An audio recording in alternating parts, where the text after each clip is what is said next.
Sir, corona కష్టకాలంలో కూడా YCP ప్రభుత్వం ఎన్నో సేవలు అందించిందని చెప్తున్నారు. వైసీపీ ప్రభుత్వం ఓడిపోవడానికి గల కారణాలంటే మీరేం చెప్తారు? కారణాలంటే ఇప్పుడు రాష్ట్ర ముఖ్యమంత్రి ఒకటి అన్నాడు, ఏం జరిగిందో ఆ దేవుడికి తెలుసు. అయితే వాస్తవంగా ఏంటంటే మనకి వచ్చిన ఈవీఎంలు 2 లక్షలు ఏమైనాయో ఎవరికి తెలియదు. 6 లక్షలు మనకి ఇస్తే 4 లక్షలే అక్కడ ఉపయోగంలోకి వచ్చినాయి.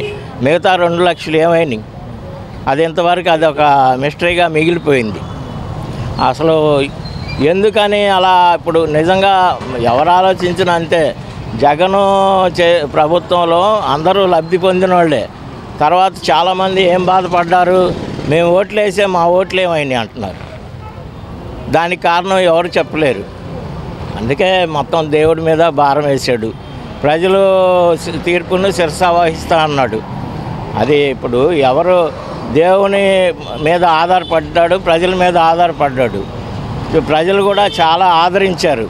మరి ఏం జరిగిందనేది ఆ దేవుడికే తెలియాలి. ఓట్లు వేసిన వాళ్ళు కూడా ప్రతి ఒక్కళ్ళు అంటున్నారు, మేము జగన్కి వేసాం, మేము మమ్మల్ని ఎంతో ఆదరించాడు, మేము ఎంతో బాగుపడ్డాం, మా కుటుంబాలు అభివృద్ధి చెందాయి. ఇప్పుడు నవరత్నాలు పథకంలో అనేక కుటుంబాలకి ఉపయోగకరంగా ఉన్నాయి. అవన్నీ ఏదో కొందరికి ఏమన్నా ఇబ్బందికరం ఉందేమో అని. వాస్తవంగా అయితే మేము మా ఆవిడ టీచరు, మాకేమీ లేవు. మేము మా సొంతగా మేము లోన్ మీద ఇల్లు తీసుకొని ఇంట్లో ఉంటున్నాం. మాకు ఆ పథకాలు ఏం లేవు.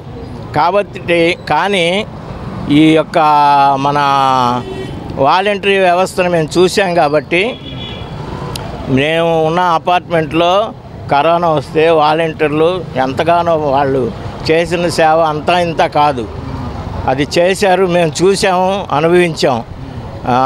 మా అపార్ట్మెంట్లోనే కరోనా వచ్చి అసలు మేమే పక్కింట్లోకి వెళ్ళలేని స్థితిలో వాలంటీర్లు వాళ్ళు వచ్చి వాళ్ళకి కావాల్సిన కూరగాయలు కానీ ఏదైనా కానీ వాళ్ళు తెచ్చిచ్చారు. మందులు కూడా అన్నీ. అలాగే వైద్య విధానంలో కూడా ఇది 108 వాహనాలు కరోనా టైంలో చాలా బాగా పనిచేసినాయి. నా కొంత అనారోగ్య పరిస్థితులుండి నేను గవర్నమెంట్ హాస్పిటల్కి తిరుగుతున్నప్పుడు నేను స్వయంగా చూశాను. ఈఎస్ఐ హాస్పిటల్ ముందు ఒక పెద్ద ఇది ఉంది, శ్మశాన వాటిక. నేను ఉదయం 9 గంటలకి హాస్పిటల్కి వెళ్ళేటప్పుడు లైన్లు కట్టుండే చనిపోయిన వాళ్ళు ఈ కరోనాతో. మరి అవన్నీ కూడా 108లోనే తీసుకొస్తున్నారు. అట్లా రోగులనే కాదు, చనిపోయిన వాళ్ళని కూడా శ్మశాన వాటికలో తగలబెట్టడానికి 108 వాహనాలు ఎంతో ఉపయోగపడ్డాయి. గ్రామాల్లో కానీ ఇప్పుడు పల్లెటూరులో కానీ కొంత రోడ్డు సౌకర్యం అనేది కొంత ఇబ్బందికరంగానే ఉంది. ఏదైనా ఒక్కసారే ప్రభుత్వం రాగానే అన్నీ జరగవు కదా. ప్రజా ప్రయోజనాలను ముఖ్యంగా చూశారు. రోడ్లు అనేవి ఇప్పుడు ఈ సంవత్సరం వేసినా వచ్చే సంవత్సరానికి వర్షాలకి అవి మామూలుగానే గుంటలు పడుతూ ఉంటాయి, జరుగుతూ ఉంటాయి. ఇప్పుడు ఎక్కడో దాకెందుకండి, మనం హైదరాబాద్ చూస్తున్నాం, అదెంత మహానగరం. మరి ఒక వాన వస్తే మొత్తం చెరువులు అయిపోతున్నాయి, రోడ్లు కనిపించట్లా. మరి మనం కూడా ఇప్పుడు అంతా మనం భూమి మీద ఉన్న వాళ్ళమే. ఆంధ్ర రాష్ట్రం అయినా తెలంగాణ అయినా ఒకటే. ఎక్కడ పల్లంగా ఉంటే అక్కడ నీళ్ళు వస్తాయి, వర్షం పడితే కాసేవుడికి పోతాయి. మరి రోడ్లు కూడా దెబ్బతింటాయి ఆ మాదిరిగా. ఇప్పుడు ఒకసారి అంత ప్రక్షాళన చేయాలంటే కష్టం. ఇప్పుడు మనం నిజంగా చెప్పాలంటే మనకి వాస్తవంగా మొట్టమొదట ఉమ్మడి రాజధానిగా హైదరాబాద్ ఉంటే కొంత వనరులు వచ్చాయి, ఏదైనా బాగు చేసేవాళ్ళు. ఉన్న దాంట్లోనే అప్పుడున్న ప్రభుత్వం అప్పులు చూపించింది కానీ లాభాలు చూపించలా. మరి ఈ ప్రభుత్వం అయినా అంతే, ఎక్కడి నుంచి వస్తుంది ఆదాయం లేకుండా. కాబట్టి పరిశ్రమలు రావాలి. అదొకటిను చదువుల విషయంలో పిల్లలకి మంచి మొత్తం మార్చేశారు. చదువుల విధానం, స్కూళ్ళు డెవలప్మెంట్ చేశారు, పిల్లల్ని ఆకట్టుకున్నారు, మంచి భోజనం పెట్టారు, వాళ్ళకి వైద్యం అనేది స్కూల్లోనే వచ్చి చూస్తున్నారు. ఇట్లా అనేక రకాలుగా ఆ ప్రభుత్వం మంచిగా చేసింది. మరి ఈ ప్రభుత్వం కూడా అలా చేస్తే బాగుంటుందని ఆశిస్తున్నాను. అమ్మఒడి పథకం కూడా తీసుకొచ్చారు జగన్మోహన్ రెడ్డి గారు. అవునండి, అదే ఇప్పుడు అప్పుడున్న పరిస్థితుల్లో అమ్మఒడి అనేది ఇంటి ఒకళ్ళకి ఇస్తామన్నారు, అలాగే ఇచ్చారు.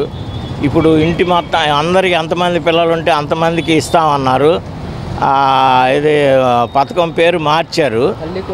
తల్లికి వందనం అన్నారు, కానీ మరి అది ఇంప్లిమెంట్ జరుగుతున్నట్టు ఏం కనపడలా. ఇదే కొంతమంది విమర్శిస్తూ ఉంటారు కదా, అంటున్నారు మేము ఇంకా దాని గురించి ఇంప్లిమెంట్ చేయలేదు, అవన్నీ కూర్చొని మాట్లాడుకొని ఏం చేయాలనేది చేస్తామంటున్నారు. చూద్దాం, అంతా మంచి జరగాలని కోరుకుందాం. ఏ ప్రభుత్వం అయినా ప్రజలకి మేలు చేసేదిగా ఉండాలి. మా పార్టీల్లో కక్షలు కార్పణ్యాలు అవి ముఖ్యం కాదు. పాత ప్రభుత్వం ఏంటంటే ప్రజల కోసం ప్రయాసపడింది, పేదల కోసం ఎక్కువ. అదే ఆ రోజుల్లో కరోనా టైంలో మనం ప్రపంచం మొత్తం ఇబ్బంది పడింది. భారతదేశంలో కూడా అన్ని రాష్ట్రాల్లో బాగా ఇబ్బందులు వచ్చినప్పటికీ ఆంధ్రప్రదేశ్లో ప్రభుత్వం బాగా వాళ్ళని ఆదుకుంది. కరోనా టైంలో పేద ప్రజలు కానీ ఎవరైనా సరే ఇళ్లలోంచి బయటికి రాని పరిస్థితిలో అంబులెన్స్ సౌకర్యం కానీ, వైద్యం విషయంలో, తర్వాత ఆదరించే విషయంలో అంటే సరుకులు కానీ బియ్యం కానీ ఇప్పుడు అట్లా వాలంటరీ వ్యవస్థ అనేది చాలా బాగా ప్రయాసపడింది. చాలా ఇంప్లిమెంట్ చేశారు వాళ్ళు. ఇప్పుడు ఏంటంటే వాలంటరీ వ్యవస్థ అనేది ఇప్పుడు గాంధీ గారు చెప్పినట్లు మనకి ప్రభుత్వం అనేది ఎక్కడో ఉంటే కాదు, ప్రజల్లోనే ఉండాలి. ప్రభుత్వం ఇది రామరాజ్యం అని మరి ఎప్పుడైతే అన్నారో గాంధీ గారు చెప్పిన విధానంలో దాదాపుగా జగన్ గారు అదే విషయాన్ని చేశారు, ఇంప్లిమెంట్ చేశారు. అంటే ఒక్క 5 సంవత్సరాలు 4 సంవత్సరాల్లో ఏం జరగదండి. ఇప్పుడు అంటే కరోనా వచ్చి 2 సంవత్సరాలు ఇబ్బందులు అయినాయి. ఆ 3 సంవత్సరాల్లో మొదటి సంవత్సరం ఏమీ లేదు. ఉన్న 2 సంవత్సరాల్లో ఏం జరుగుద్ది అభివృద్ధి అనేది దాదాపుగా అన్ని రాష్ట్రాల్లో న్యాయం చేయాలనే ఆలోచన ఉంది. వాళ్ళ ప్రభుత్వంలో వాళ్ళకి తక్కువ టైంలో ప్రజల సౌకర్యం చూశారు, కానీ ఆ నవరత్నాలు అభివృద్ధి చేశారు. కానీ ఈ పెట్టుబడుల విషయంలో కొంత ఆలస్యం చేశారు. ఆలస్యం అంటే సమయం లేదు అది. కాబట్టి నేను అనుకోవటం ఇంకా కొంతకాలం అదే ప్రభుత్వం ఉంటే బాగుండేదేమో. అయితే ప్రజా తీర్పును మనం అందరం దానికి తలొగ్గాలి. అన్ని రకాలు ఇప్పుడు పోర్టుల విషయంకి వచ్చేవారికి చాలా వరకు ఆయన డెవలప్ చేసాడు. ఏదైనా 1 సంవత్సరం 2 సంవత్సరాల్లో అభివృద్ధి జరగదు కదా, ఎవరికైనా కావాలి, టైం కావాలి.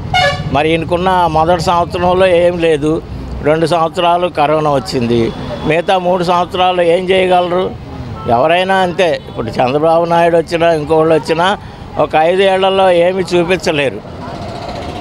రాష్ట్రం ఎప్పుడైతే విడిపోయిందో ఆర్థికంగా చాలా వెనకబడిపోయింది. మనకొచ్చే వనరులు మన అభివృద్ధి అంతా హైదరాబాద్ మీద ఆధారపడి కొన్నాళ్ళు హైదరాబాదుకి వచ్చే ఆదాయం వల్ల ఆంధ్ర రాష్ట్రం బతికింది. ఇవాళ ఎప్పుడైతే తెలంగాణ విడిపోయిందో ఆంధ్రాకి రావాల్సిన పెట్టుబడులు ఆగిపోయినాయి. మరి 10 ఏళ్ళు మనకి ఉమ్మడి రాజధానిగా ఆంధ్రప్రదేశ్కి హైదరాబాద్ ఉంటుందన్నారు. కానీ అప్పుడున్న పరిస్థితుల్లో అప్పుడున్న ముఖ్యమంత్రి దాన్ని వదిలిపెట్టేసి వచ్చేసాడు. మనకి ఎప్పుడైతే ప్రత్యేక రాష్ట్రంగా గుర్తిస్తారో దాన్ని అప్పుడు మనకి ఈ ట్యాక్సులు అనేవి తగ్గిపోతాయి. కాబట్టి ఇంప్లిమెంట్ అనేది బాగా జరుగుద్ది. ప్రత్యేక రాష్ట్రం అనేది ఇవ్వాల మనకి అది ఏంటంటే ఏదో ప్రత్యేక నిధులు అన్నారు, కానీ దానివల్ల మనకేం ఉపయోగం? ఏదైనా పరిశ్రమ రావాలంటే దానికి కొన్ని రాయితీలు ఉంటాయి. ఎప్పుడైతే మనకి ప్రత్యేక రాష్ట్రంగా మనకి ఇప్పుడు విడగొట్టినప్పుడు మనకు రావాల్సిన వనరుల్ని మనకి ఇవ్వలేదు. ఆ 10 ఏళ్లలో మనకు రావాల్సిన ఆదాయం రాలేదు.